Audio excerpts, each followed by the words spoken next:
नाशिक जिल्ह्यातील इगतपुरी तालुक्यात घडलेल्या 5 वर्षाच्या चिमुकलीच्या निर्घृण खून प्रकरणाचा छडा लावत आरोपीला जन्मठेपेची शिक्षा मिळवून देणाऱ्या कल्याणचे पोलीस उपायुक्त तथा तत्कालीन नाशिकचे पोलीस उपाधीक्षक अतुल झेंडे यांच्या तपासाची राज्यस्तरावर दखल घेण्यात आली।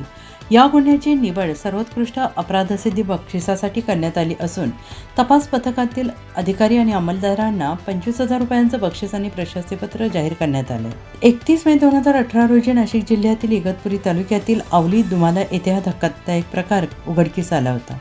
घराच्या ओट्यावर खेळत असलेल्या 5 वर्षाच्या मुलीला आरोपीने चॉकलेटचे आमिष दाखवून उचलून नेले। त्यानंतर तिच्यावर लैंगिक अत्याचार करण्याचा प्रयत्न केला। मुलगी मोठ्याने रडू लागल्याने गावकऱ्यांना संशय येईल या भीतीने आरोपीने तिच्या डोक्यात दगड मारून तसेच गळा दाबून तिची हत्या केली।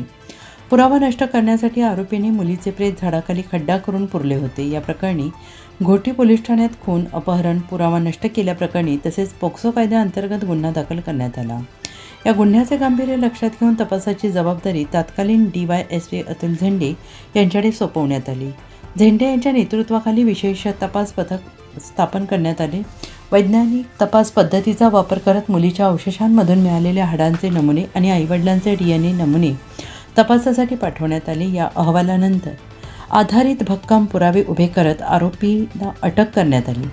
पुढील न्यायालयीन सुनावणीत सादर करण्यात आलेल्या ठोस पुराव्यांच्या आधारे जिल्हा न्यायालयाने आरोपीला जन्मठेपेची शिक्षा सुनावली। या संवेदनशील प्रकरणात काटेकोर तपास करून पीडित कुटुंबाला न्याय मिळवून दिल्याबद्दल पोलीस अधीक्षक कायदा संशोधन गुन्हे अन्वेषण विभाग महाराष्ट्र राज्य पुणे यांच्या वतीने या गुन्ह्याची सर्वोत्कृष्ट अपराधसिद्धी बक्षिसासाठी निवड करण्यात आली आहे।